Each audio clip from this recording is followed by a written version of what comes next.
నాకు వస్తున్న ఆలోచన ఏంటంటే, ఒకవేళ ఇదే నిజమైతే ఎప్పటికి రాకుండా ఉంటారా బయటికి? విశ్వాసులైతే వచ్చేస్తారే. సేవకులైతే దాస్తారా? దాచరు కదా. మా దగ్గరికి వచ్చాడండి, మా చర్చికి వచ్చాడు, లేదా మా ఇంటికి వచ్చాడు, మాతో కలిసి చేశాడు, లేదా మేము అందరం కలిసి ఏదో హోటల్కి వెళ్ళాం, అక్కడ ఏదో ఫుడ్ తిన్నాం, ఇంత టైం పట్టింది, ఆ తర్వాత ఆయనకి వీడుకోలు ఇచ్చాం, ఆయన వెళ్ళిపోయాడు, మేము వచ్చేసాం. ఇది కదా జరిగేది.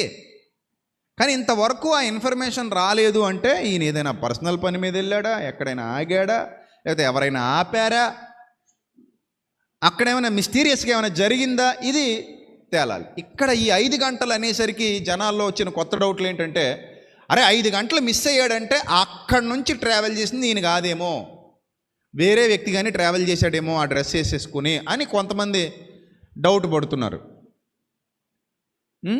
ఎందుకంటే సీసీటీవీలో కూడా ఆ యాక్సిడెంట్ జరిగిన సీసీటీవీ కూడా నైట్ కాబట్టి క్లియర్గా కనబడట్లేదు. సో ఇది విషయం. ఇప్పుడు నేను ఏం చెప్పదలుచుకున్నానంటే, సరే ఏదేమైనా ఫర్దర్గా ఇంకా టైం ఉంది కదా, మళ్ళీ వచ్చే వీక్లోనో రేపెల్లుండిలోనో మళ్ళీ ప్రెస్ మీట్ పెడతారు పోలీసులు. మళ్ళీ వాళ్ళ దగ్గర ఏదైనా సమాచారం ఉంటే మళ్ళీ తెలియజేస్తారు. వెయిట్ చేద్దాం. ఇది ఇంకా అయిపోలేదుగా. Case is not closed. అందరూ గుర్తుపెట్టుకోండి, this case is not closed.